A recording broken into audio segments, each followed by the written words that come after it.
Thank you Lord. இந்த நம்முடைய வாழ்க்கையை கொஞ்சம் நாம கவனிச்சு பார்க்கும்போது எவ்ரிடே ஒவ்வொரு நம்முடைய வாழ்க்கை துவக்கத்திலிருந்து பார்த்தீங்கன்னா we have certain desires. நம்ம ஒவ்வொருவருக்குள்ள சில விருப்பங்களும் சில வாஞ்சைகளும் ஆசைகளும் இருந்து கொண்டே இருக்கும். ஆமென். ஒரு குடும்பம்னு நம்ம எடுக்கும்போது we always think என்னுடைய குடும்பம் இப்படி இருக்கணும், என்னுடைய மனைவி என்னுடைய பிள்ளைகள் நான் இப்படி இருந்தா நல்லா இருக்கும்னு யோசிப்போம். ஆமென். அது வேலை ஏழையா இருக்கட்டும், பணக்காரனா இருக்கட்டும், வீடு இருக்கிறவன் இருக்கட்டும், வீடு இல்லாதவர்களாக இருக்கட்டும், சொத்து இருக்கட்டும், சொத்து இல்லாம போகிறவர்களாக இருந்தாலும் they have a desire. எப்படின்னா என் குடும்பம் நாங்க குடும்பமாய் ஒன்றுபட்டு இருக்கணும். we want to have a wonderful family. ஆமென். ஒரு நல்ல குடும்பமாக ஒரு யுனைடெட் ஃபேமிலியா இருக்கணும்னு எப்போதும் நினைக்கிறவர்கள் நாம நினைக்கிற பழக்கம் நமக்கு இருக்கிறது. அதுவும் விசேஷமா ரட்சிக்கப்பட்ட கர்த்தருடைய பிள்ளைகளுக்கு எப்படி இருக்கணுங்க, என் குடும்பம் இப்படி இருக்கணும், நான் இப்படி இருக்கணும், நான் என் மனைவி இப்படி இருக்கணும். we want to be spiritually awakened. ஆவிக்குரிய வாழ்க்கையில ஒரு எழுச்சி உள்ளவர்கள வாழ்க்கையாக நாங்க வாழணும் என்றெல்லாம் நாம நினைச்சு வாழுகிறவர்களாக நம்முடைய பிள்ளைகள் இப்படி இருக்கணும், இயேசு கர்த்தருக்கு பயந்தவர்களாக இருக்கணும், அவர்கள் வளரும் போதே அபிஷேகம் பண்ணப்பட்டு இருக்கணும். we dream, we think, we pray. இதை குறிச்செல்லாம் நம்ம நிறைய விரும்புவோம், ஜெபம் பண்ணுவோம். ஆமென். that is good. நமக்குள்ள அந்த இருக்கிற வாஞ்சையை ஆண்டவர் சொன்னார், if you have the desire, எல்லாவற்றையும் நம்ம என்ன பண்ணணும், ஜெபத்தோட தேவனுக்கு தெரியப்படுத்தணும்னு கர்த்தர் விரும்புகிறதை நமக்கு வேதத்துல எழுதப்பட்டு இருக்கிறது. ஆமென். ஹல்லேலூயா. இந்த நாள்ல கூட நமக்கு எப்படி அந்த விருப்பமும் வாஞ்சம் இருக்குதோ அதே போல God to has certain desires. நம்முடைய வாழ்க்கையில அவர் நாம இப்படி இருந்தா நல்லா இருக்கும், என் ஜனங்கள் இப்படி இருந்தா நல்லா இருக்கும், என் ஜனங்கள் நான் விரும்புகிற வாழ்க்கை பூமியில வாழ்ந்தா நல்லா இருக்கும், நான் அவர்கள் அப்படி வாழும்போது அவர் என்ன நினைக்கிறான்னா, I can manifest myself, என்னுடைய வல்லமை நான் வெளிப்படுத்த முடியும், என்னுடைய மகிமை நான் வெளிப்படுத்த முடியும். ஹல்லேலூயா. த்ரூ எப்படிங்க, through the redeemed family of God. தேவனுடைய ரட்சிக்கப்பட்ட தெரிந்து கொள்ள மக்களின் வழியாய் தன்னுடைய மகிமையை வெளிப்படுத்தணும்னு கர்த்தர் விருப்பம் உள்ளவரா இருக்கிறார். ஆமென். ஹல்லேலூயா. தன்னுடைய மகிமை வெளிப்படணும்னா கர்த்தர் என்ன பண்றாருங்க, ஹல்லேலூயா, he wants us. நம்மை எப்படி நம்ம கிட்ட என்ன எதிர்பார்க்கிறான்னா, நமக்கு நல்ல நமக்கு தெரியுதோ இல்லையோ, தேவனுக்கு என்ன தெரியுங்க, அவர் இல்லாம நம்மளால ஒன்றும் செய்ய முடியாது. you cannot do anything without God. அவர் உங்க வாழ்க்கையில இல்லைனாக்கா you can do, நம்ம செய்ய முடியாத. உலகத்துல இருக்கிற எத்தனையோ கோடி மக்கள் they have no God, they have no true God. உண்மையான தேவன் அல்ல. they have no Christ in them, they have no Jesus in them. ஆனால் அவங்களுடைய வாழ்க்கையை கவனிச்சு பார்த்தீங்கன்னா they live a successful life. பெரிய பெரிய பிசினஸ் மேன்களாக இருக்கலாம், பெரிய கம்பெனிஸ் வச்சிருக்கலாம், பெரிய CEOs இருக்கலாம். பட் அவங்களுடைய வாழ்க்கை பார்த்தீங்கன்னா even though they don't worship a true God, they don't pray to the true God, அவர்கள் ஏதோ ஒரு விக்கிரகத்தையோ ஏதோ ஒரு காரியத்தை, அதுதான் கடவுள் தங்கள் குலதெய்வம் என்று நம்பி அந்த குலதெய்வ கிட்ட போய் என்ன பண்றாங்க, அவர்கள் மன்றாடுகிறாங்க, பூஜிக்கிறாங்க, பணத்தை செலவு பண்றாங்க. and they expect their God to honor them. அவர்களை கனப்படுத்தணும்னு நினைக்கிறாங்க. அதனால அவங்க கிட்ட இருக்கிற சொத்துங்களை கூட என்ன பண்றாங்க, கொண்டு போய் உண்டியல்ல போடக்கூடிய அந்த தைரியம் அவர்களுக்கு இருக்கிறதை நாம் பார்க்கலாம். Amen. Just because, hallelujah. So you have உலகத்துல இருக்கிறாங்க without God, without having a true God. they may be having some false gods ஓட இருந்து கூட அவங்க சாதிக்கிறவர்களாக இருக்கிறாங்க, சாதனையாளர்களாக இருக்கிறாங்க. but God is not that kind. amen. நம்முடைய the whole world, உலகத்துல இருக்கிறதுங்க different people, different மக்கள் என்ன பண்றாங்க, அவர்களுக்கு என்று ஒரு தெய்வத்தை வைத்து, ஒரு கடவுளை வைத்து வணங்கி கொண்டு இருக்கிறான். for us there is only one God, one true God, one living God. amen. hallelujah.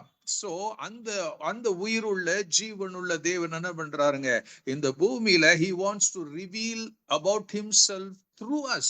அவரை குறித்து இந்த பூமியில நாம மற்றவர்கள் தெரிந்து கொள்ளணும், மற்றவர்களுக்கு வெளிப்படுத்தணும்னு கர்த்தர் விரும்புகிறவரா இருக்கிறார். So the Bible says, எபேசியர் 2ஆம் அதிகாரத்துல 22ஆம் வசனத்தை பார்த்தீங்கன்னா அதுல என்ன சொல்லும்? Hallelujah, in whom you are built together for an inhabitation of God through the Spirit. Amen. அவர் மேல் நீங்கள் ஆவினாலே தேவனுடைய வாசஸ்தலமாக கட்டப்பட்டு வருகிறீர்கள். Amen.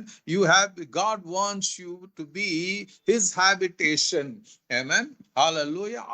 அவர் வசிக்கிற, அவர் வாழுகிற ஒரு ஸ்தலமாக, ஹேபிடேஷன். அவர் இன்னைக்கு வந்துட்டு நாளைக்கு போகிற, இஸ் நாட் ஏதோ ஊர்ல இருந்து சொந்தங்கள் வந்தாங்க, பந்தங்கள் வந்தாங்க, ஃப்ரெண்ட்ஸ் வந்தாங்க, கொஞ்ச நேரம் இருந்துட்டு போகிற ஒரு வாழ்க்கை அல்ல. He wants to habitate himself in the midst of his chosen people. அவருடைய ஜனங்கள் மத்தியில அவர் வாசம் பண்ண விரும்புகிறவரா இருக்கிறார். Amen. Hallelujah. That is the desire of God. Amen. அந்த டிசையர்ல அந்தபடி அந்த வாசம் பண்ணும் போதுதான் என்ன நடக்குங்க? Hallelujah. God begins to expose, or God begins to reveal himself to the people around us, to the nation around us. நம்மை சுற்றில இருக்கிறவர்களுக்கு he is the living God, true God ன்னு வெளிப்படுத்துகிற ஒரு வழிதான். வழி எப்படி உண்டாகிறதுனா by his habitation. அவர் வாசம் பண்ணும் போதுதான் you can reveal Jesus to the nations.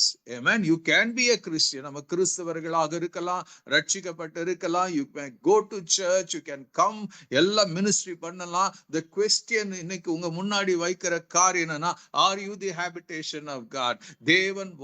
தேவனுடைய வாசஸ்தலமாக நீங்களும் நானும் இருக்கிறோமா? Are you the habitation? நீங்க அந்த தேவனுடைய வாசம் பண்ணுகிற வாசஸ்தலமாக இருக்கிறோமா? Hallelujah. And God wants us to be his habitation. அப்போ அந்த வாசஸ்தலமாக நாம் எப்படி மாற முடியும், எப்படி இருக்க முடியும்? Today we live in such a confusion நிறைந்த உலகத்துல வாழ்றோம். ஒரு போராட்டம் நிறைந்த உலகத்துல, there are chaos நிறைந்த உலகத்துல இருக்கிறோம். Hallelujah. Every day நீங்க காலையில எழுந்து நீங்க படுக்கைக்கு போகிறதுக்கு முன்னாடி you face so many things. உங்க வாழ்க்கையில பல காரியங்களை நீங்க சந்திக்க வேண்டிய ஒரு சூழ்நிலையில இருக்கிறீங்க. ஆபீஸ் ஒர்க் இருக்கும், குடும்ப பொறுப்புகள், ஹalleluya, தனிப்பட்ட வாழ்க்கையின் பல பிரச்சனைகளை சந்தித்து தான் நீங்க கடந்து போக வேண்டியவர்களாக இருக்கிறோம்.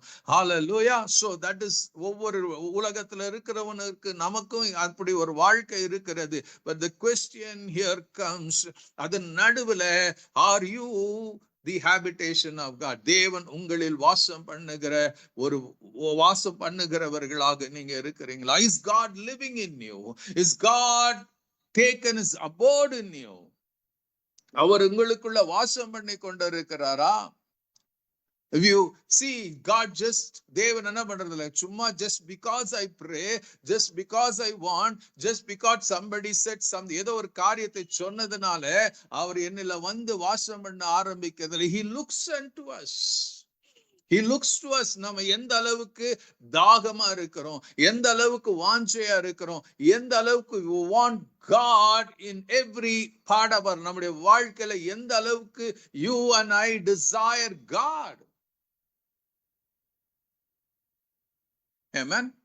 When you begin to desire God, when you begin to do according to when you desire God, நம்ம தேவனை வாஞ்சிக்கும் போது என்ன பண்ணுவோம்?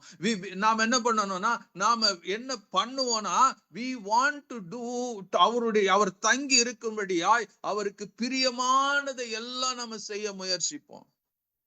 Amen. உங்களுக்கு ரொம்ப பிடிச்சவங்க இல்ல ரொம்ப யோசித்து பாருங்க, somebody திடீர்னு உங்க வீட்டுக்கு வரேன்னு சொன்ன போது he's a very rich, நல்ல ஒரு பொசிஷன்ல இருக்கிறவங்க எல்லாம் அந்த மனுஷனால எது வேணாலும் செய்ய முடியுங்கிற ஒரு காரியம் உங்களுக்கு தெரிய வரும்போது he tells, நான் பர்டிகுலரா இன்னைக்கு உங்க வீட்டுல வந்து தங்க போறேன்னு சொன்னாக்க நீங்க என்ன பண்ணுவீங்க? நீங்களும் நானும் பண்ணக்கூடிய வேலை அவருடைய you begin to study about that person, அந்த மனுஷனை குறித்து அவருக்கு எது பிடிக்கும் எது பிடிக்காதுன்னு தெரிஞ்சுக்கிறீங்க, எந்த சாப்பாடு பிடிக்கும் எந்த சாப்பாடு பிடிக்காது, இப்படி many things you begin to analyse, அவரை குறித்து தெரிந்து கொண்டு then you begin to do accordingly. அவர் சொல்றதுக்கு முன்னாடியே அவரை பத்தி தெரிந்து கொண்டு அவருக்கு எதெல்லாம் பிரியமா இருக்கிறதோ அவர்களுக்கு எதெல்லாம் பிரியம் அதன்படி நாம் என்ன பண்றோம், கொஞ்ச நேரத்துக்கு அந்த நேரத்துக்கு we convert ourselves, we change ourselves. Amen. அவர்களுக்கு பிடித்த விதத்துல நம்ம என்ன பண்றோம், நம்மை உருவாக்கி கொள்ளுகிறோம். அந்த நேரத்துல நமக்கு பிடிச்ச எல்லா காரியத்தையும் ஒதுக்கி வைத்து விட்டு வருகிற அவர்களுக்கு பிடிச்சதா அவங்க இருந்துட்டு போகும்போது ஒரு சமாதானத்தோட போனோம், ஒரு மகிழ்ச்சியோட போனோம், அவங்க என்ன கனப்படுத்திட்டு போனோம்னு சொல்லிதான் நம்ம விரும்புவோம். ஏதோ வந்தாங்களா இருக்கிறாங்களா போகட்டும் நான் நினைக்கிறது இல்ல. we try to அவர்களுக்கு நல்ல ஆகாரத்தை பிடிச்ச ஆகாரத்தை சமைப்போம். ஒரு என்வாயர்மெண்ட் அவங்களுக்கு ஒரு சந்தோஷமா இருக்கிற என்வாயர்மெண்ட் ஏற்படுத்தி கொடுப்போம். அப்படி எல்லாம் நம்ம we work hard to do those things so that அவர்களுக்கு அது பிளீசிங்கா விருப்பம் உள்ளதா இருக்கும். தென் அப்படி அவர்களுக்கு பிளீசிங்கா இருந்தா they will say, போகும்போது உங்களை வாழ்த்துவாங்க, அவங்க சொல்லுவாங்க அடுத்த முறை வந்தாலும் நான் உங்க தான் வந்து தங்க போவேன். you get excited. அவங்க வந்து அந்த போகும்போது என்ன பண்ற, வெறும் கையோட போகிறது இல்ல, they give certain gifts, சில காரியங்களை அவங்களுக்கு கொடுத்து போகும்போது you get happy, நமக்கு ஒரு பெரிய சந்தோஷம் உண்டாகிறது. Amen. நீங்க அதை எதிர்பார்த்து செய்யாம இருந்தாலும் எதிர்பாராத காரியங்களை கொடுக்கும் போது your joy doubles, மகிழ்ச்சி கொண்டாடுகிறதா இருக்கிறது. So today, even today, God, the plan, eternal plan of God, தேவனுடைய hallelujah பிளான் எல்லாம் என்ன தெரியுங்களா, he wants to dwell, he wants you, அவர் என்ன பண்ற, he wants you to be அவருடைய வாசஸ்தலமாக, அவருடைய ஹாபிடேட் ஆக நீங்களும் நான் இருக்கணும்னு கர்த்தர் விரும்புகிறவரா இருக்கிறார். Amen. There are so many things that அந்த ஹாபிடேட்டா இருக்கணும்னா என்ன நடக்கணும்னு நம்ம பழைய ஏற்பாடுல ஒரு காரியத்தை பார்த்து will see it in the New Testament. Amen. இந்த பழைய ஏற்பாடுல பார்க்கும்போது God says, அப்பா நான் உங்க நடுவுல நான் வாசம் பண்ண விரும்புகிறேன். I want to dwell among the people of Israel, மக்கள் நடுவுல நான் வாசம் பண்ண விரும்புகிறேன். I want through you people, I want the whole world to recognize that there is a God who is in heaven. வானத்திலும் பூமியிலும் ஒரே இருக்கிறார். He is the creator God. Hallelujah. என்பதை தெரிந்து கொள்ளணும்னு சொல்லி அவர் விரும்புகிறார். அதே நேரத்தில் இஸ்ரவேல் மக்களுக்கு சொல்லுவாரு, Yemen I want to twelve, உங்க நடுவுல நான் வாசம் பண்ண விரும்புகிறேன். ஐ வாண்ட் டு ஹேவ், உங்க நடுவுல என்ன பண்றேன், என் வாசஸ்தலத்தை நான் ஏற்படுத்த விரும்புகிறேன் சொல்லி மோசேக்கு என்ன பண்றாருங்க, சீனா மலையில கொண்டு போய் he gives a pattern of the temple. கீழே பூமியில ஒரு வாசஸ்தலத்தை உண்டு பண்ணும்படியாக மோசேக்கு ஒரு ப்ளூ பிரிண்ட கொடுக்கிறாரு. அந்த ப்ளூ பிரிண்ட கொடுத்து நீ இதெல்லாம் செய்து முடித்த பிறகு தென் என்ன பண்ணுவேன், I will come and make my abode here. இந்த இடத்துல வந்து நான் என்ன பண்ணுவேன், வாசஸ்தலம், ஐ டேக் மை பிளேஸ், இந்த இடத்துல நான் வந்து வாசம் பண்ணுவேன், அந்த மகா பரிசுத்த ஸ்தலத்துல I take my abode there. நீங்க என்ன சுத்தி இருப்பீங்க, உங்க நடுவுல நான் இருப்பேன். Hallelujah. That is the way. Amen. அவர் மேக ஸ்தம்பத்துல இருந்தார், அக்கினி ஸ்தம்பத்துல இருந்து இஸ்ரவேல் மக்களை நடத்தினார். But God said, I want to be in the midst of you. உங்க நடுவுல I want to habitate, உங்க நடுவுல நான் வாசம் பண்ண விரும்புகிறேன் சொல்லுவாரு. அப்படி சொன்ன பிறகு என்ன பண்ணுவாருங்க, ஹalleluya, மோசேக்கு சொல்லுவாரு. மோசே executes that plan. அந்த திட்டத்தை இஸ்ரவேல் மக்களோட சேர்ந்து பல நாட்கள் பல மாதங்கள் அதெல்லாம் செய்து முடித்த பிறகு அவர்கள் என்ன பண்றாங்க, the second yearல கர்த்தர் சொல்றார், I want this to be happen in this day. 2வது வருஷம் அந்த முதல் மாதத்துல கர்த்தர் சொல்றார், you have to erect the tabernacle. நான் வந்து வாசம் பண்ண வாசஸ்தலத்தை நீ என்ன பண்ணணும், எனக்கென்று நீ அங்க உண்டு பண்ணணும்னு சொல்லும் போது மோசஸ் என்ன பண்றாரு, ஆஃப்டர் எல்லாத்தையும் he heard God, தொடர்ந்து அவர் என்ன பண்றாருங்க, தேவன் சொன்னபடியே he does everything as God does. ஒவ்வொரு வசனத்தை பார்க்கும்போது ஹalleluya, நீங்க 16ஆம் வசனத்தை பார்க்கும்போது கர்த்தர் தனக்கு கற்பித்தபடியெல்லாம் மோசே செய்தான். ஹalleluya. 19ஆம் வசனத்துல நீங்க படிச்சீங்கன்னா கர்த்தர் தனக்கு கற்பித்தபடியே போட்டான். கர்த்தர் மோசைக்கு கற்பித்தபடியேன்னு. ஹல்லேலூயா. கர்த்தர் மோசைக்கு 22ஆம் வசனம் கற்பித்தபடியே. 24ஆம் வசனம் கர்த்தர் மோசைக்கு கற்பித்தபடியே. 26ஆம் வசனம் பின்பு கர்த்தர் மோசைக்கு கற்பித்தபடியே. 28ஆம் வசனம் பின்பு கர்த்தர் மோசைக்கு கற்பித்தபடியே. ஹல்லேலூயா. 32ஆம் வசனம் கர்த்தர் மோசைக்கு கற்பித்தபடியே. ஜஸ்ட் இமேஜின் பண்ணுங்க, மோசஸ் never did anything, எந்த காரியத்தையும் தன் சொந்த விருப்பின்படி செய்யல. He did exactly as the Lord said. கர்த்தர் அவனுக்கு கற்றுக் கொடுத்தபடியே அவன் என்ன பண்றான், அந்த வாசஸ்தலத்தை அவன் ஸ்தாபிக்கிறான். He begins to build the tabernacle. அந்த இடத்துல அவன் உருவாக்குகிறதை நாம் பார்க்கலாம். As God said, அவர் என்ன பண்றாருங்க, நீ இதை உருவாக்கும் போது you have to take the anointing oil, இதை எடுத்து நீ பரிசுத்தப்படுத்தணும். ஆரோனும் என் குமாரனை அவர்களை கொண்டு வரணும், அவங்கள பரிசுத்தப்படுத்தணும். Everything has to be done. அப்ப மோசே இங்க சொல்லுகிறது, Moses did as God commanded. அவன் எதையும் எனக்கு இது பிடிக்கல, அது எப்படி செஞ்ச ஆண்டவரே, அப்படி செஞ்ச என்ன ஆண்டவர்கிட்ட கேட்கல. He just began to do as God commanded. தேவன் சொன்னபடியே மோசே என்ன பண்றாங்க, செய்து முடிக்கிறதை நாம் பார்க்கலாம். யாத்திராகமம் அந்த 40ஆம் அதிகாரத்துல நீங்க வரும்போது ஹல்லேலூயா 33ஆம் வசனத்துல அந்த கடைசி பாகத்துல பாத்தீங்கன்னா, so Moses finished the work. எப்படிங்க, தேவன் சொன்னபடியே வேலையை முடித்தானா. தமிழ இவ்விதமாய் மோசே வேலையை முடித்தான். அப்போது as soon as the work was completed as per the design of God, தேவனுடைய டிசைன் படி அந்த வேலை முடித்த போது 34ஆம் வசனம் சொல்லும், அப்பொழுது ஒரு மேகம் ஆசரிப்பு கூடாரத்தை மூடினது, கர்த்தருடைய மகிமை வாசஸ்தலத்தை நிரப்பிற்று. என்னாச்சுங்க, ஹல்லேலூயா. Then அதுக்கு பிறகு என்ன நடந்தது, the cloud covered the tent of the congregation and the glory of the Lord filled the tabernacle, and the glory of the God filled the tabernacle. Amen. Hallelujah. அது வரைக்கும் மோசே ஒவ்வொரு காரியத்தை செய்யும் போது God was watching. தேவன் கவனித்து பார்த்து கொண்டிருக்கிறார். ஏதோ கொஞ்சம் பாதி செஞ்சிட்டான், போதப்பா நான் வந்துறேன் தேவன் சொல்ல. just waited. Everything has to be completed as God said. தேவன் கட்டளையிட்டபடியே எல்லாம் செய்து முடித்த பிறகுதான் தேவனுடைய மேகம் வந்தது. தேவனுடைய மகிமை அந்த tabernacle, அந்த தேவன் விரும்புகிற அந்த இடத்துல he descended in the cloud. அது நிரப்பினாராம். ஆமென். மேகம் அதன் மேல் தங்கி இருந்து கர்த்தருடைய மகிமை வாசஸ்தலத்தை நிரப்பினதினால் மோசே ஆசரிப்பு கூடாரத்திற்குள் பிரவேசிக்க கூடாமல் இருந்தது. வாசஸ்தலத்திலிருந்து மேகம் எழும்பும் போது இஸ்ரவேல் புத்திரர் that day, யோசித்து பாருங்க, till then God மேகத்தின் மேலும் அக்கினி ஸ்தம்பத்துல தான் இருந்தாரு. அவர் he did everything, but the Bible says then God began to live or take abode in the tabernacle. அந்த வாசஸ்தலத்துல அவர் வாசம் பண்ண ஆரம்பிக்கிறார். and the people, அப்ப என்ன ஆகுங்க, that the day God came upon the tabernacle, அவர் வாசம் பண்ண ஆரம்பித்த நாள்ல இருந்து it resided in the tabernacle. Amen. Because everything was complete, everything was perfect in the sight of God, and Moses did accordingly as God தேவன் சொன்னபடி செய்து முடித்ததனாலே God began to dwell over there. Amen. Every day, and ஒவ்வொரு முறையும் God wants the people to move. தேவன் என்ன, அந்த மேகம் மேலே எழும்போ, and people used to recognize now God is telling us to move forward. Amen. Hallelujah. அப்படி நம்முடைய வாழ்க்கையில கூட நம்முடைய வாழ்க்கையில because we pray, because we ask, தேவன் என்ன பண்றது இல்ல. ஹல்லேலூயா.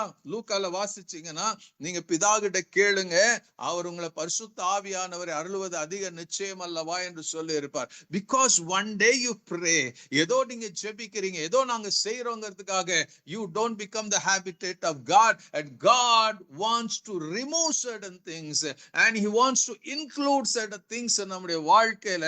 அவர் என்ன பண்றாருங்க, அதெல்லாம் இணைக்கப்படும் போதுதான் நம்ம என்ன பண்ணோமுங்க, கர்த்தர் அதுல வாசம் பண்ண ஆரம்பிக்கிறவரா இருக்கிறார். He says he wants to remove certain things. நான் சொன்னேன், he wants to remove certain things and he wants to add certain things. அவர் எதை என் வாழ்க்கையில இருந்து வெளியேற்றணும்னு கர்த்தர், because உள்ள when we have unwanted things, நம்முடைய வாழ்க்கையில சில தேவையற்ற காரியங்கள் இருக்கும்போது God cannot make his abode complete. அதுல abode பண்ண முடியாது. Amen. He wants to remove certain things. Amen. He wants you and God can remove, but he says, I have shown you, I have given you the picture. நான் உனக்கு என்ன பண்ண இருக்கிறேன், நீ எப்படி இருக்கணும், எப்படி வாழணும்னு என் வார்த்தையில நான் உனக்கு எழுதி கொடுத்திருக்கிறேன். As you study the word and when you begin to do as the word, as மோசே என்ன பண்ண, தேவன் கற்பித்தபடியே செய்தபடினால இன்னைக்கு நமக்கு சொல்ற தேவன் இன்னைக்கு தன்னுடைய வசனத்தினை கற்பித்தபடியே when we begin to do and act according to that word, God makes his abode in நம்முடைய வாழ்க்கையில அவர் வாசம் பண்ணுகிறவரா இருக்கிறார். Amen. Hallelujah. அவர் சொல்றாரு, உலகத்துல பல விதங்கள் இருக்கிறது. Amen. People live in a different way. நான் ஆரம்பத்திலேயே சொன்னேன். Amen. பல விதத்துல அவர்கள் வாழலாம். ஆனா நமக்கு என்ன பண்றாருங்க? Hallelujah. எபேசியர் 4:17 படிச்சீங்கன்னா, there are so many things. இரண்டாம் அதிகாரத்தில் in everything there is something God has said. Amen. இரண்டாம் அதிகாரத்தில் நீங்க படிச்சீங்கன்னா, to our உங்க வாழ்க்கையில உங்களை வாசஸ்தலமாக மாத்தணும்னு தான் என்ன பண்றாருங்க, அக்கிரமத்திலும் பாவத்திலும் மரித்தவர்களா இருந்த நம்மை அவர் ரட்சித்தார். He saved us or redeemed us when we were still sinners. நம்ம எப்படிங்க, when we were living in sin and transgressionல இருக்கும்போது அவர் நம்ம தேடி வந்து ரட்சித்தாராம். தேடி வந்து என்ன பண்ணாருங்க, by his love, அகாப்பே அன்பினால நம்ம என்ன பண்ண இருக்கிறாரு, அவர் ரட்சித்து இருக்கிறாரு, நம்ம மீட்டெடுத்து இருக்கிறார். He has raised us. நம்ம கிறிஸ்துவோட கூட எழுப்பி உன்னதங்களிலே கிறிஸ்துவோட உயிர்ப்பித்து கிறிஸ்துவோட எழுப்பி உன்னதங்களிலே கிறிஸ்துவோட நம்ம உட்காரம் வைத்திருக்கிறாராம். Amen.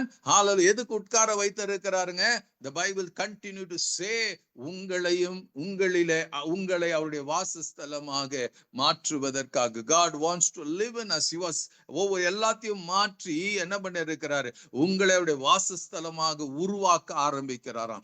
உருவாக்கின பிறகுதான் அவர் என்ன பண்றார், வாசம் பண்ண முடியும். இப்ப இந்த இடத்துல சொல்லப்படுகிறது, அப்போ உலகத்துல எப்படி இருக்கிறாங்களா, காதலால் அதனால் கர்த்தருக்குள் நான் உங்களுக்கு சாட்சியை சொல்லி எச்சரிக்கிறது என்னவெனில், மற்ற புறஜாதிகள் தங்கள் வீணான சிந்தனை போல நீங்கள் நடவாதிருங்கள். Just look to this world. If others are living in a different lifestyle, don't copy, keep and copy chat பண்ணாதீங்க, அதை காப்பி பண்ணாதீங்க. You have been called to live a different life. Hallelujah. ரோமர் 12:2 சொல்லும், do not conform yourself to the pattern of this. உலகத்தின் காரியங்களில நீங்க உங்களை ஈடுபடுத்தி கொள்ளாதீங்க, அதன்படி மாறாதீங்க. You have a God who wants you to imitate.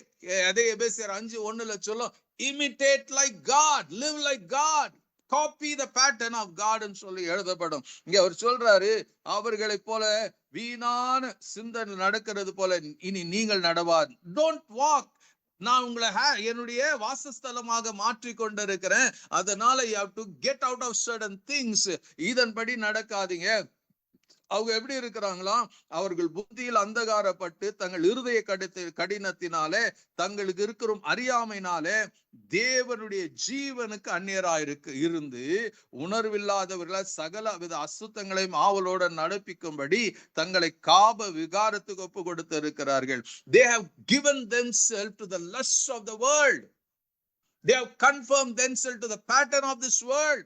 இந்த உலகத்தின் காரியத்துக்கு அவங்க ஒப்பு கொடுத்து வாழ்ந்து கொண்டிருக்கிறாங்க. God says, உன்னை நான் வாசஸ்தலமா உருவாக்கி கொண்டிருக்கிறேன். You are இந்த உலகத்துல இருக்கிறேன், நீ உலகத்தான் அல்ல என்று தெரிந்து கொள்ளணும். As you are in this world, don't think you are of this world. You are mine. நான் உன்னை பேர் சொல்லி அழைத்து இருக்கிறேன், நான் உன்னை ரட்சித்து இருக்கிறேன், நான் உன்னை மீட்டெடுத்து இருக்கிறேன். I have delivered you. I have purchased you with the blood of Jesus Christ. I have redeemed you by the blood of Christ. உன்னை விலைக்கிரயம் கொடுத்து நான் மீட்டெடுத்து இருக்கிறேன். So you don't belong to the world, you belong to me.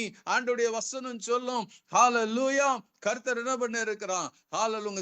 உங்க உங்களை மீட்டெடுத்து இருக்கிறாராம், உங்களை கிரயம் கொடுத்து வாங்கி இருக்கிறான். God says, because you are my property.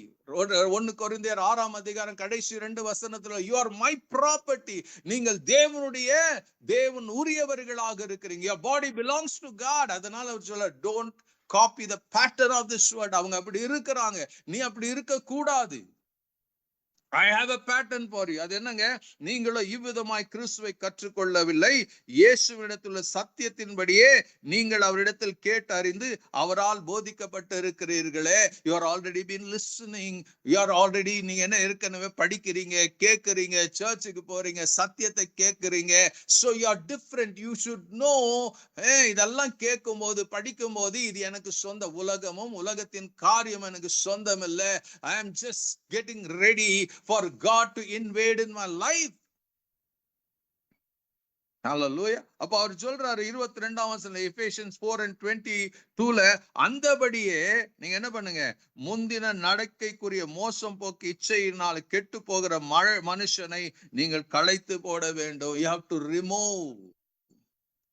Hallelujah. பழைய மனுஷனை, எவ்ரிபடி, எல்லாருக்கும் என்ன இருக்கு? டியூவல் லைஃப் நம்ம வாழ்ந்து கொண்டு இருப்போம். பழைய வாழ்க்கை ஒண்ணு இருக்கு, புதிய வாழ்க்கை ஒண்ணு இருக்கிறது. ஒரு சில பேர் சொல்லுவாங்க, ரட்சிக்கப்பட்ட பிறகு அவங்க சொல்லுவாங்க, நான் பழைய ஆளா இருந்தா என்ன பண்ணுவேன் தெரியுமா? It means you are still, உனக்குள்ள there is an old man living.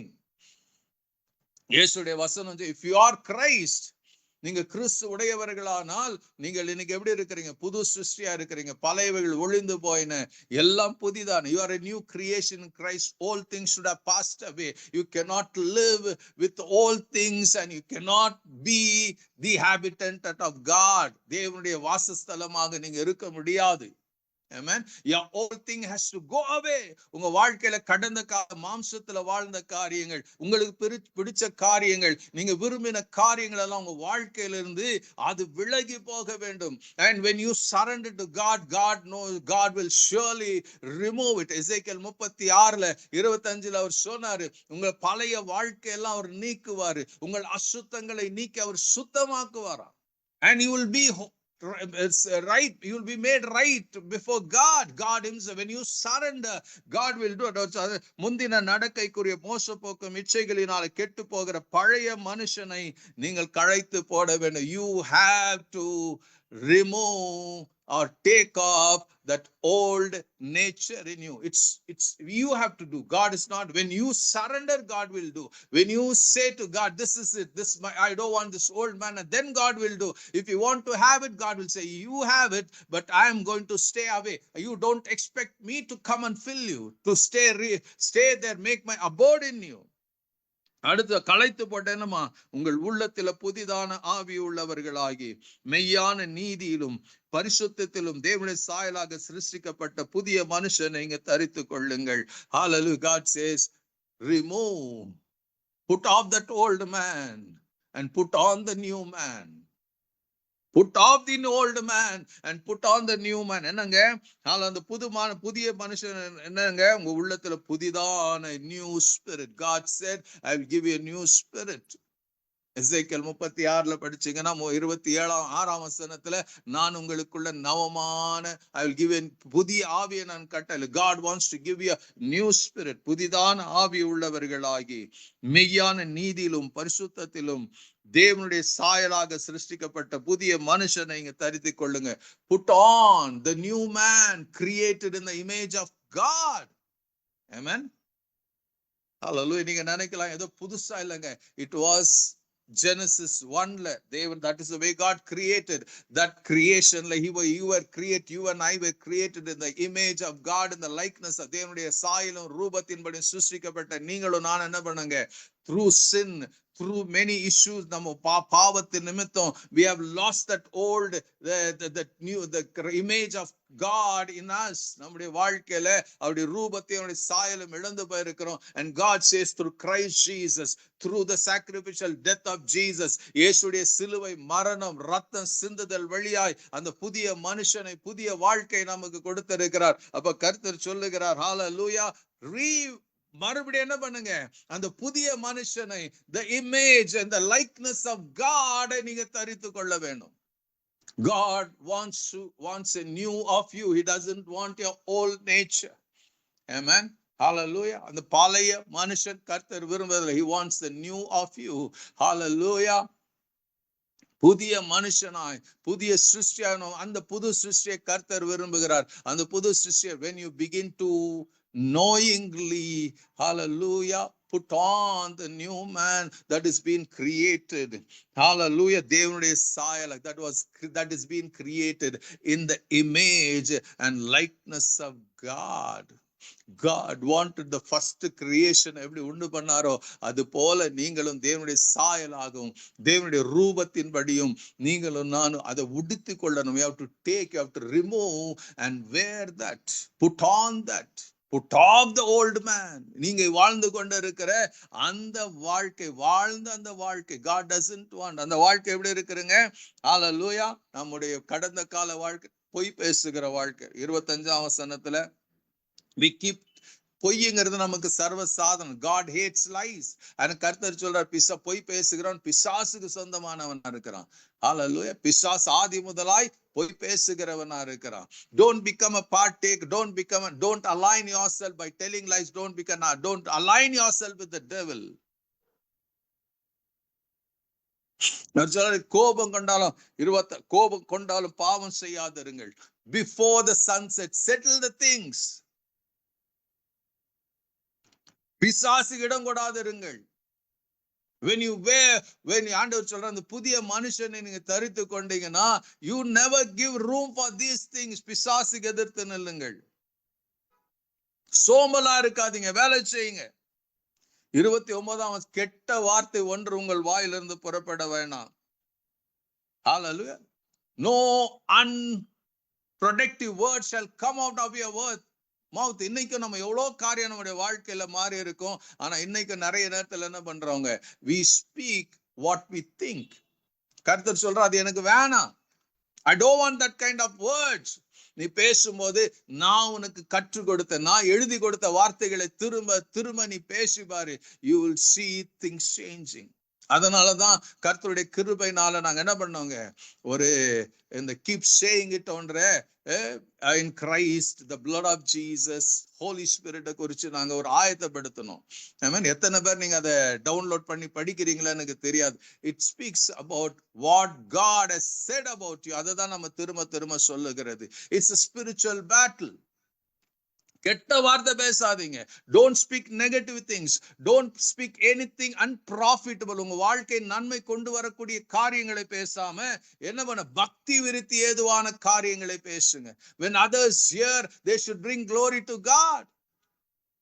மற்றவர்களுக்கு முன்பாக நீங்க சபிக்கிறதும் திட்டுறதும் கோபம் கொள்ளுகிறதுல இருந்தா how people will recognize that you are sons and daughters of God. If God wants to abode in you, 30ஆம் வசனம், அன்றும் நீங்கள் மீட்கப்படும் நாளுக்கென்று முத்திரையாய் பெற்ற பரிசுத்த ஆவியானவரை நீங்க துக்கப்படுத்தாதிருங்கள். ரொம்ப இம்பார்ட்டன்டான காரியம். If you want to be a dwelling place of God, hallelujah, don't ever என்ன பண்றாங்க, நீங்கள் மீட்கப்படும் நாளுக்கென்று முத்திரையாய் பெற்ற பரிசுத்த ஆவியானவரை துக்கப்படுத்தாதிருங்கள். Don't ever என்ன சொல்லுதுங்க, hallelujah, பரிசுத்த ஆவியானவரை துக்கப்படுத்தாதீங்க. Don't ever hurt the Holy Spirit. God cannot abode in a person's life. Those who hurt keep on hurting the Holy Spirit. And the hurt என்ன தெரியுங்களா, அதோட உண்மையான அர்த்தம், do not grieve the Holy Spirit. Grieve என்ன தெரியுமா? It's breaking a person. எந்த மனுஷன் துக்கப்படுவாங்க, when is broken, when is hurt, அந்த மனுஷன் ரொம்ப காயப்படும் போது, அந்த மனுஷன் ரொம்ப, we have just ஒரு டார்மெண்ட் பண்ணுவீங்கன்னா அந்த மனுஷன் his spirit will be broken. அவன் சரீரம் ரீதியா உடைக்கப்பட்டு இருப்பான். everything in him will be broken. அப்போ ஆண்டவர் கர்த்தர் என்ன சொல்றாருங்க, அத போல பரிசுத்த ஆவியானவர் grieve பண்ணாதீங்க. Do not grieve the Holy Spirit of God with whom you were sealed for the day of redemption. Don't ever. God cannot abode in a person who keeps hurting the Holy Spirit. God wants to abode in you. God wants to dwell in you. Hallelujah. When the Holy Spirit lives in you, when the Holy Spirit அவர் உள்ள வாசம் பண்ணுவாரானால் வேதம் சொல்லுகிறது you will be led by the Holy Spirit. Romans chapter 8 and 14, God wants to lead you. God wants you to lead through the Holy Spirit. If God is indwelling in you, you will be led by the Holy Spirit. When the Holy Spirit lives in you, He will do one thing. You will never walk in fear. And the Bible says in the 15th verse, தேவன் நமக்கு பயமுள்ள ஆவியை கொடாமல் பலமும் தேவன் என்ன பண்ண இருக்கிறார்? அப்பா பிதாவே என்று கூப்பிடுகிற புத்திர ஸ்வீகாரத்தின் ஆவியை நமக்கு கொடுத்திருக்கிறார். Amen. Hallelujah. He has given us a spirit of adoption in us, by which we call Him Abba Father. When you are led by the Holy Spirit, you will call, the Holy Spirit lead you in a way that you will call your God, the Creator One, Abba Father. அடுத்து பாத்தீங்கன்னா அவர் சொல்லுவாரு, the Holy Spirit will witness to your spirit that you are sons and daughters of God. When you God abodes in you, lives in you, this is a change that you will begin to see. You will be led by the Holy Spirit. You will be led by the Holy Spirit. You cannot make wrong choices and wrong decisions. You will just do right thing every time. So if you want, God wants to abode in you, உனக்குள்ள வாசம் பண்ணனா அவர் சொல்றார் 31ஆம் சகல விதமான கசப்பும் கோபமும் மூர்க்கமும் கூக்குரலும் தூஷணம் மற்ற எந்த துர்கணமும் உங்களை விட்டு நீங்க கடவது. Let it be cast out. பழைய மனுஷனுக்குரிய காரியங்கள் 31ஆம் வசனத்தில் எழுதப்பட்டு இருக்கிறது. 32ஆம் வசனம் சொல்ல, ஒருவருக்கு ஒருவர் தயவாய் மன உருக்கமாய் கிறிஸ்துக்குள் தேவன் உங்களை மன்னித்தது போல நீங்கள் ஒருவருக்கு மன்னியுங்கள். Hallelujah. These are the things which God wants. உங்களுக்குள்ள எது இருக்கணும், எது இருக்க கூடாதுன்னு இந்த 4ஆம் அதிகாரத்துல நீங்க படிக்கலாம். அது நீங்க வீட்டுல அதுக்கு பிறகு நீங்க படிக்க. I want you to study those things. இந்த 5ஆம் அதிகாரத்துல வரும்போது God says, Hallelujah, 5:17 ஆகையால் நீங்கள் மதியற்றவர்களாய் இராமல் கர்த்தருடைய சித்தம் இன்னதென்று உணர்ந்து கொள்ளுங்கள். துன்மார்க்கத்திற்கு ஏதுவான மதுப்பான வெறி கொள்ளாமல் ஆவினால நிறைந்து சங்கீதங்களினாலும் கீர்த்தனைகளின் ஞான பாட்டுகளினாலும் ஒருவருக்கு ஒரு புத்தி சொல்லி உங்கள் இருதயத்தில் கர்த்தரை பாடி கீர்த்தனம் பண்ணி நம்முடைய கர்த்தராகிய இயேசு கிறிஸ்துவின் நாமத்தில் எல்லாவற்றிலும் பிதாவாகிய தேவனை ஸ்தோத்திரித்து தெய்வ பயத்தோட ஒருவருக்கு ஒருவர் கீழ்ப்படிந்திருங்கள். So God says, amen, இதெல்லாம் விட்டுடுங்க.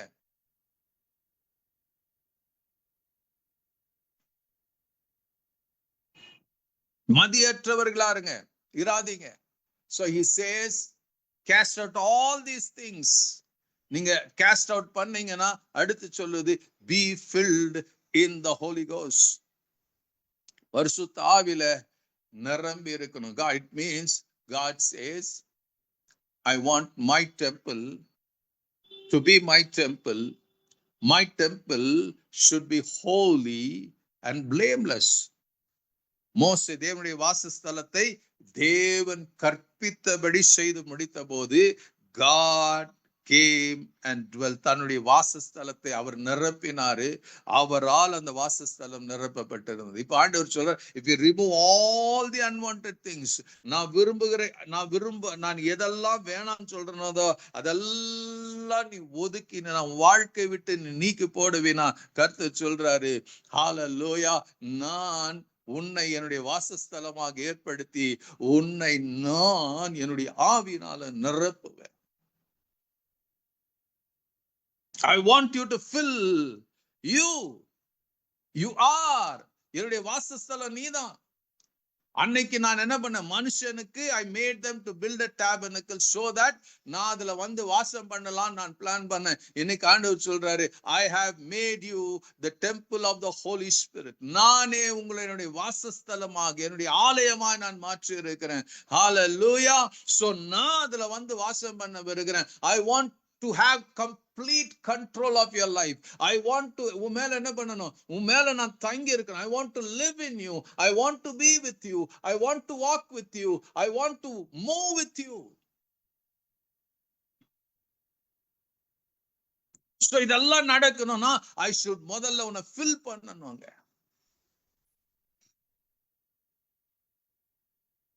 I want to fill you. Bible சொல்லுது when the cloud came and the glory came, மோசேயினால் என்ன பண்ணலங்க, he couldn't just enter. இதுக்கு முன்னாடி என்டர் பண்ணது போல அவனை உள்ள போக முடியல, because the glory was so strong. Amen. Hallelujah. அதுதாங்க, when God comes and begins to move upon your life, you cannot do anything. உன்னுடைய சுய பலத்திலுடைய மாம்ச பலத்திலேயோ you cannot do anything, because the glory, the presence of God will control you. உன்னை ஆக்கிரமித்துக் கொள்ளும். When that day comes, when God makes you his abode, உங்களை அவர் வாசஸ்தலமாக உருவாக்கி அந்த வாசஸ்தலத்தோடு வந்து தங்கும் போது அந்த நேரத்துல தான் நீங்க என்ன பண்ணுவீங்க, you will have நீங்க சொல்லுவீங்க, Lord, நான் சிறுகவும் நீர் பெருக வேண்டும். You will say, not my will, O God, but thy will. Hallelujah. பாவம் வரும்போது நீங்க சொல்லுங்க, அதுக்கு எதிர்த்து நிற்பீங்க. You will say no to sin and you will say yes to righteousness.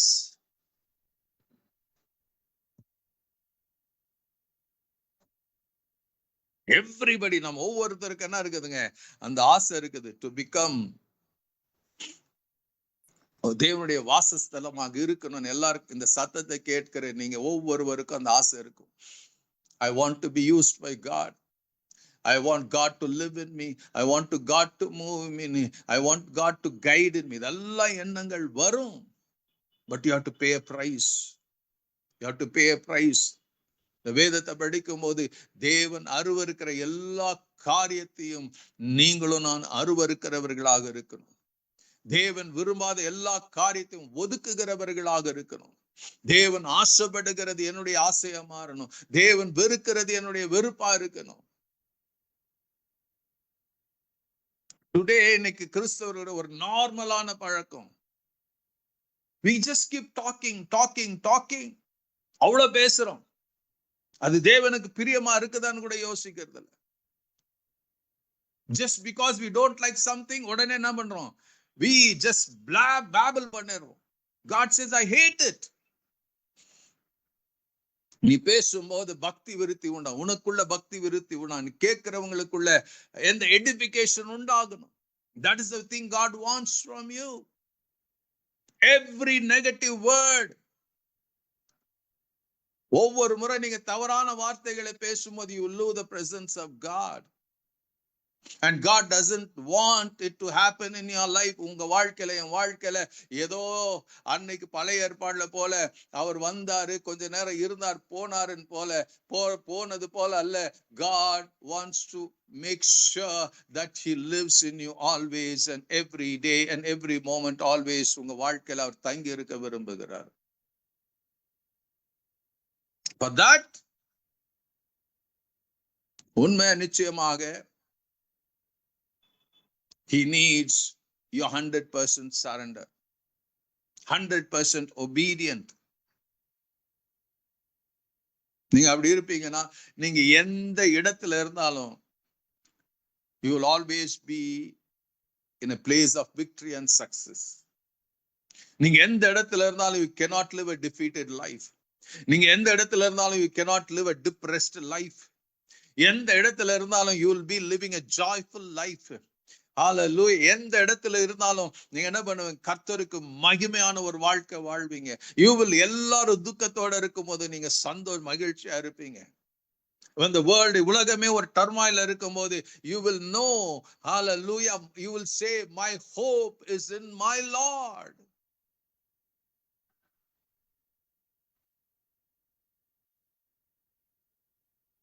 When you are full of God,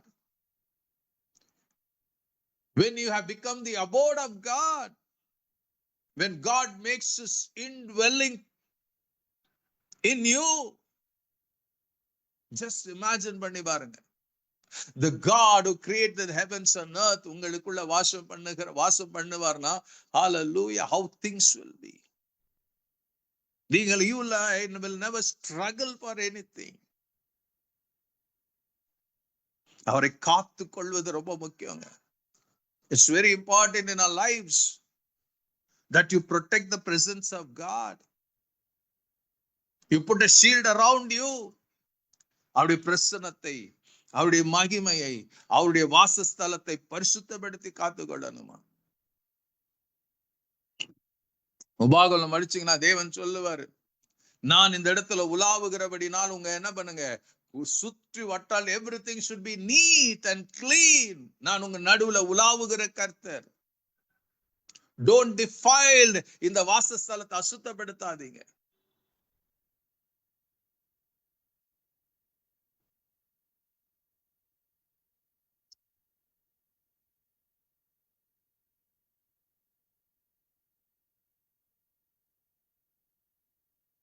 Hallelujah. If God wants to உங்க வாழ்க்கையில இருக்கணும்னா ஆண்டவர் சொல்லுவார், when you turn to 2 Corinthians chapter 6, 16, 17, 18 எல்லாம் படிச்சீங்கன்னா அதுல சொல்லுவார் ஒரு காரியத்தை, தேவனுடைய ஆலயத்துக்கும் விக்கிரகங்களுக்கும் சம்பந்தம் ஏது? 2 Corinthians chapter 6 verses beginning 16ல இருந்து படிச்சீங்கன்னா, தேவனுடைய ஆலயத்துக்கு விக்கிரகங்களுக்கு சம்பந்தம் ஏது? நான் அவர்களுக்குள்ளே வாசம் பண்ணி அவர்களுக்குள்ளே உலாவி அவர்கள் தேவனாய் இருப்பேன், அவர்கள் என் ஜனமாய் இருப்பார்கள் என்று தேவன் சொன்னபடியே நீங்கள் ஜீவனுள்ள தேவனுடைய ஆலயமாய் இருக்கிறீர்கள். ஆனபடியால், because you are the temple of the living God, as God said, என்ன பண்றாராம்? ஆனபடியால் நீங்கள் அவர்கள் நடுவிலிருந்து புறப்பட்டு போய், just walk away from people. உங்களை சுத்தி இருக்கிற அந்த என்ன பாவத்துல வாழ்கிற அந்த இடத்துல இருக்காத. Don't be there. அசுத்தமான வார்த்தைகள் பேசுகிற நடுவுல இருக்காத, நெகட்டிவா பேசுகிற நடுவுல இருக்காத. You become என்ன பண்ண, you begin to speak what they begin to speak.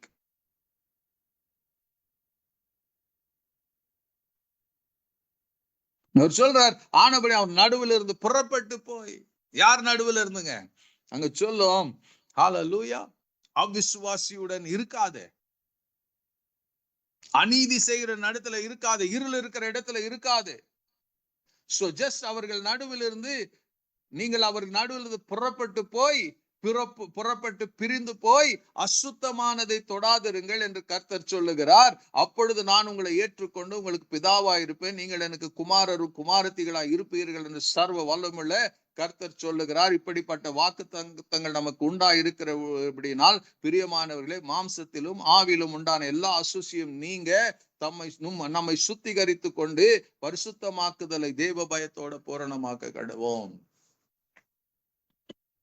It's a very powerful scripture. God says, I have declared that you shall be my temple. என்னுடைய தேவனுடைய ஆலயமா இருக்கணும். I have decided and decreed, I am created you like that. புது சிருஷ்டியா மாற்றினா என்னுடைய ஆலயமா இருக்கணும் நான் மாற்றி இருக்கிறேன். But I cannot take complete control of you. I cannot completely dwell in you because of certain issues. வாழ்க்கையில இருக்கிறத எல்லாத்தையும் என்ன பண்ண முடியாது, நீ ஒத்து போக முடியாது. You have to separate yourself. You have been called to separate. You have been separated from your mother's womb. கலாத்தியர் 1ஆம் அதிகாரம் 14-15 படி தாயின் கருவில இருக்கும் போது பிரித்தெடுத்து இருக்கிறாரா. So live that separated life. நீங்க உலகத்துல இருக்கிறான், பட் இயேசு சொன்னா நீங்க உலகத்துக்குரியவர்கள் அல்ல. You can have so many people. ஆபீஸ்ல இருக்கிறீங்க, there are so many people, but you live, அவர்கள் நடுவுல தான் இருக்கிறீங்க, but live a different life, separated life. Don't get attached. அவங்க எங்க பார்ட்டிக்கு போறாங்க, don't go to that parties. அவங்க குடிக்கிறாங்க, நான் குடிக்கிறது இல்ல, சும்மா போறேன். Why you do want to go?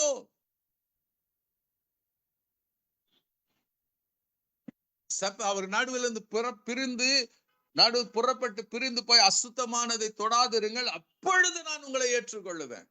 Then God says, நான் உங்களை ஏற்றுக்கொள்ளுங்க. அதோட அர்த்தம் நாங்க, you will become mine. என்னுடையவர்களா மாறின பிறகு, then I will fill you. I will make sure that I will fill you with my spirit. You will be filled with God. You have God. தேவன் நமக்கு என்ன பண்ண இருக்கிறாருங்க, இந்த உலகத்துல நீங்களும் நானும் வாழ்றதுக்கு அற்புதமான வாழ்க்கை. You are just in flesh and blood. ஒரு நாள்ல இந்த சரீரம் அழிந்து போக. You cannot live for eternity. இந்த மாம்சத்திலையும் சரீரத்திலையும் நாங்க நித்தியமாக வாழ முடியாது. ஆமென். ஹalleluya. God தேவன் என்ன பண்ணாரு? He has ஒரு வாசஸ்தலத்தை உண்டு பண்ணிருக்கு. One day God says, நான் எங்க இருக்கிறோம் அங்க நீங்கள் for eternity to eternity God wants you and me to live with him. அந்த போய் பரலோகத்துல வாடுறது பெரிய காரியம் இல்லை. பூமியில இருக்கும் போதே God wants you to be full of God. அந்த அனுபவம் பரலோகத்துல இருக்கிற அனுபவம் பூமியில இருக்கணும்.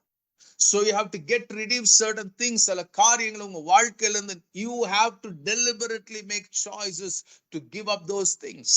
கடந்த காலத்துல நீங்க செய்த எல்லா பாவம், ஒரு பக்கம் சர்ச்சுக்கு வருவோம், இன்னொரு பக்கம் பல தவறான காரியங்களை பண்ணுவோம், எரிச்சல், பொறாமை, கோபம், வெறிதனம், இதெல்லாம் இருக்கும். You have to dismantle it from yourself, from you. Bring everything into God in prayer and say, remove it, God. And God will remove it. ஒவ்வொரு வாழ்க்கையில போகும்போது God begins to fill you. When every unwanted thing is removed from you.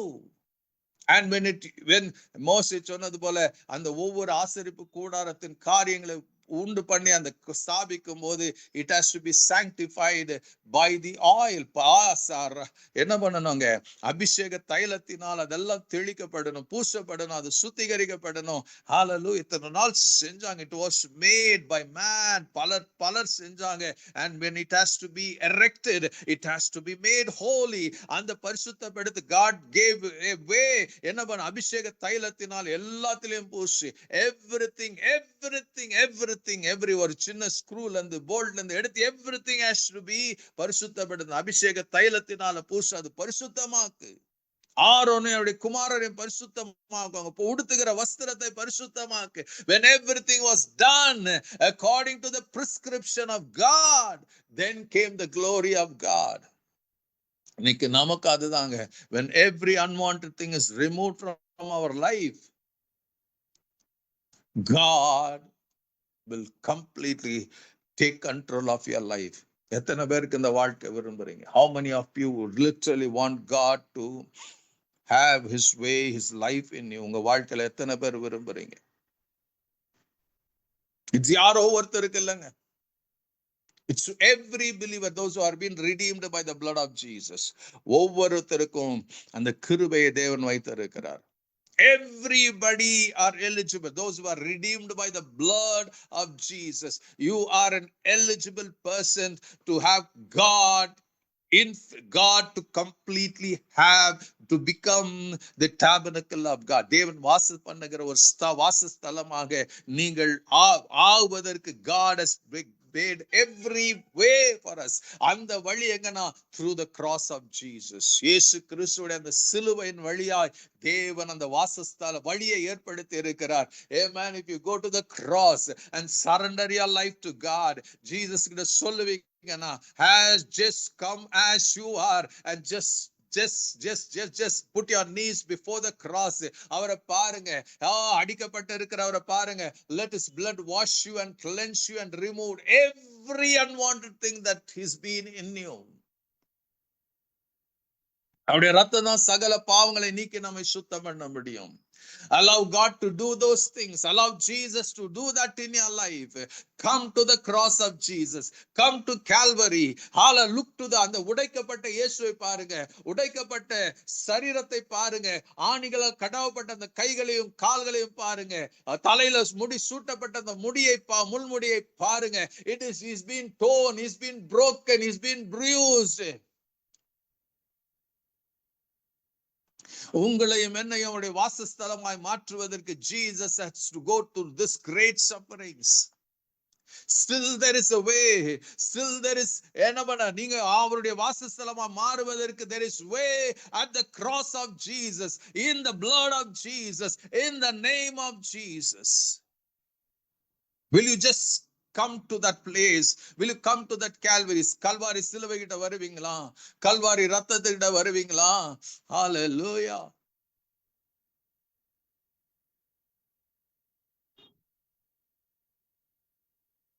வேதம் சொல்லுகிற ஏசாயா 53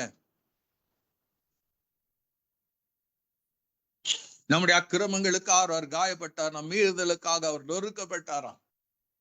He was being broken, bruised, beaten because of our sins and transgressions. Look to that Jesus.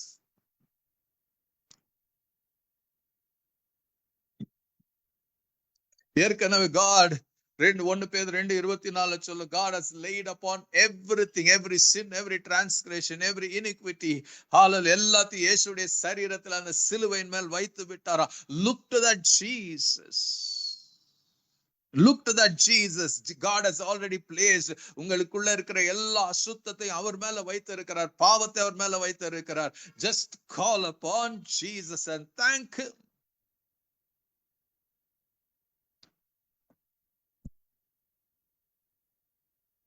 Your life will be changed for eternity. இந்த உலகத்துல ஒரு அற்புதமான ஆச்சரியமான வாழ்க்கை நீங்க வாழ முடியும். You can be full of the Holy Ghost. You can be full of God. You can, நீங்க போகிற இடத்துல எல்லாம் people will recognize you not because who you are, because the people will recognize you because the indwelling God, the presence of God, the presence of Jesus will make you known to everyone around you. ஒப்பு கொடுப்பீங்களா? ஒப்பு கொடுப்பீங்களா? Can you surrender to God? Can you surrender? நீங்க இருக்கிற இடத்துல ஒரே ஒரு, it just takes few minutes. Let that word proceed out. அவங்க இருதயத்திலிருந்து அந்த வார்த்தை புறப்பட்டு வரட்டும். Let it be not lip talking. God wants to hear it from your heart. அவர் முகத்தை பார்க்கிறவர் அல்ல, உன் உதட்டை பார்க்கிறவர் அல்ல, அவர் உன் இருதயத்தை பார்க்கிறவர். He knows how beaten, எவ்வளோ அந்த இருதயம் கரப்டா இருக்குதுன்னு தெரியும். He knows what is in your heart, he knows what is in your mind. In spite of that, God is willing to remove everything. You just tell him from the bottom of your heart. இருதயத்தின் ஆழத்திலிருந்து மனசார அவர்கிட்ட பேசுங்க. Now you literally see God working great things. உங்க வாழ்க்கையில மகிமையான காரியங்களை செய்வதை நீங்களே பார்க்க போகிறீங்க. Hallelujah. May God bless you. May God make you அவருடைய வாசஸ்தலமாக உங்களை மாற்றுவாராக. May everyone hearing this voice and everyone that is going to hear your word, those who are hearing from you, உங்க வாயிலிருந்து எத்தனை பேரெல்லாம் அந்த வார்த்தையை கேட்கிறாங்களோ, உங்க வாழ்க்கை மாற்றப்பட்ட போது எத்தனை பேரெல்லாம் உங்களை பார்க்கிறாங்களோ, I pray கேட்கிறாங்களோ, let those be turned into the tabernacle of God.